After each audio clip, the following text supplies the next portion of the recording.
మన తండ్రి కుమార పరిశుద్ధాత్మ దేవునికి వందనాలు స్తోత్రాలు చెల్లించుకుంటూ దేవుడి దినమందు మనకిచ్చిన వాక్యము యెషయా గ్రంథము 25వ అధ్యాయము 7-8 వచనాలు చదువుకుందాం.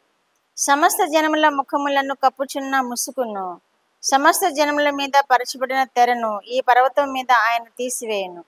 మరెన్నడూనూ ఉండకుండా మరణమును ఆయన మృంగివేయును. ప్రభువైన యెహోవా ప్రతి వాని ముఖము మీది బాష్ప బిందువులను తుడిచివేయును. దేవుడి వాక్యం ద్వారా మనల్ని దీవించునుగాక. దేవుడు మనకి ప్రవచింపజేస్తున్నారు ఈ వాక్యాన్ని. యేసుక్రీస్తు ప్రభు వలన మనం ఏమి పొందుకోబోతున్నాము, యేసుక్రీస్తు వలన మనం ఏమి మన భవిష్యత్తులో ఏమి కలిగి ఉండబోతున్నాము అని యెషయా ప్రవక్త ద్వారా మన తండ్రి అయిన దేవుడు ప్రవచింపచేస్తున్నాడు. ఏమని అంటే, సమస్త జనముల ముఖములను కప్పుచున్న ముసుకును, సమస్త జనముల మీద పరచబడిన తెరను ఈ పర్వతం మీద ఆయన తీసివేయను అంటున్నాడు. దేవుడు మన ఈ భక్తి జీవితం అంతా మన యేసుక్రీస్తు ప్రభు వారిని ఆరాధించుట, ఆయన స్తుతించుట, ఆయనని సేవించుట, మన తండ్రి కుమార పరిశుద్ధాత్మ దేవుని ఘనపరచుట వలన యేసుక్రీస్తు ప్రభు వారి యొక్క శిలువను, మరణమును, పునరుద్ధానమును జ్ఞాపకం చేసుకుంటూ ఆయన రక్తంలో మనము కడుగబడటం వలన మనకి ఏమి ప్రయోజనం అంటే, మన ముఖముల మీద ఉన్న ముసుగును ఆయన తీసివేయును అంటున్నాడు.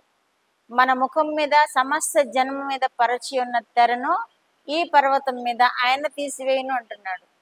మనము నూతన యెరూషలేములో ప్రవేశిస్తామని మన ముఖం మీద పరిచి ఉన్న ముసుగును, సమస్త జన్మల మీద పరిచి ఉన్న తెరను ఆయన తీసివేయును అని వాగ్దానం ఇస్తున్నాడు మనకి ఇక్కడ దేవుడు. మన తండ్రి అయిన దేవుడు మనకి ఈ వాగ్దానం చేస్తున్నారు. యేసు ప్రభు వారిని మనము ఆరాధించడం వలన, ఆయన మరణమును, ఆయన శిలువను, పునరుద్ధానమును ధ్యానం చేయటం వలన, ఆయనను మనము హత్తుకొని జీవించడం వలన మనము పొందే ఆశీర్వాదం ఏంటంటే, ఆ పర్వతం మీద మనము ముసుగులేని వారముగాను, మనము ఏ పొర చేత కప్పబడిన వారముగాను సంతోషభరితముగా ఉంటామని ఈ వాక్యం మనకు తెలియజేస్తుంది.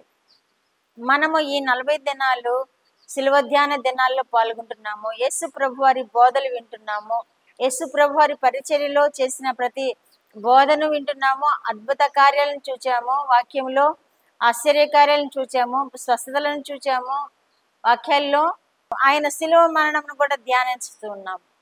ఆయన శిలువ మరణాన్ని ధ్యానించే దినాలు దగ్గర పడుతున్న ఈ దినాల్లో దేవుడు మనకి ఏమని వాగ్దానం చేస్తున్నాడంటే, యేసు ప్రభు వారిని ధ్యానించడం వలన, యేసు ప్రభు వారిని హత్తుకొని జీవించడం వలన, ఆయన మాటలు విని ఆయనను అనుసరించడం వలన ఆయన మనల్ని నిత్యరాజ్యానికి వారసులుగా చేస్తారు అని ఈ వాక్యం ద్వారా మనం తెలుసుకోబోతున్నాం.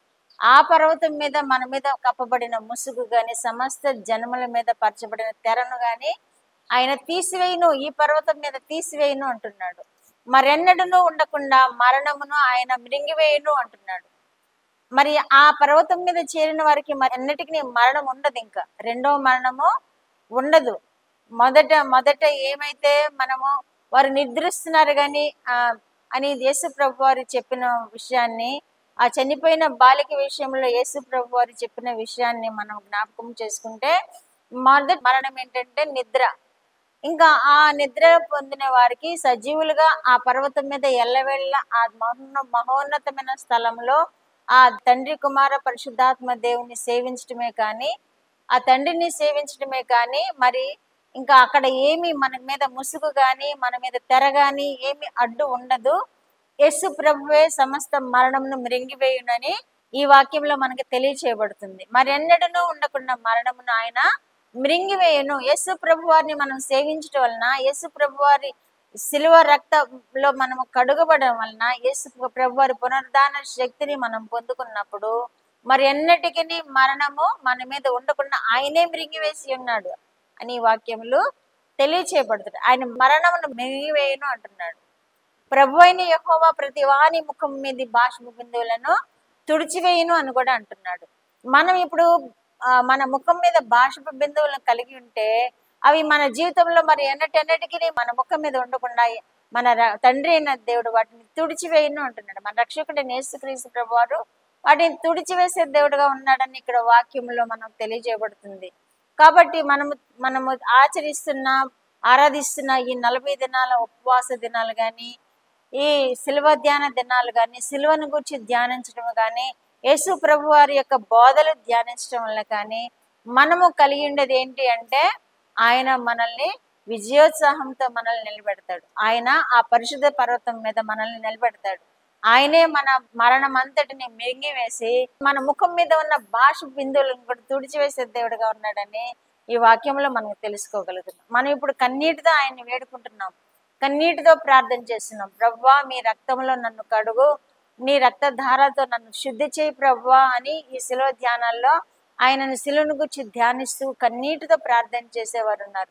ఎంతో మంది వారి హృదయాలను దేవునికి సమర్పించుకునేవారుగా ఉన్నారు.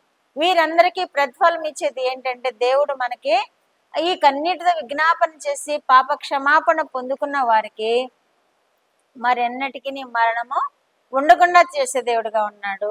ప్రతి వాని ముఖం మీద బాష్ప బిందువులను తుడిచివేసే దేవుడుగా ఉన్నాడని వాక్యంలో మనం తెలుసుకుంటున్నాం. కాబట్టి మన ప్రార్థనలు వృధాగా పోనిచ్చే దేవుడు కాదు, మన యాచనలు వృధాగా పోనిచ్చే దేవుడు కాదు. మన హృదయం ఆయనకి సమర్పించుకున్నప్పుడు మనల్ని త్రోసివేసే దేవుడు కాదు. మన హృదయంలో ఆయనను ప్రతిష్ఠించుకుని ఆ శిలువ మరణాల ద్వారా మనము నూతన పరచబడిన వారమై, ఆయన రక్తంలో మన కడుగబడిన వారమై ఉండినప్పుడు మరణమును ఆయన మింగివేస్తాడు. మన ముఖం మీద ఉన్న ప్రతి బాష్ప బిందువును తుడిచివేస్తాడు.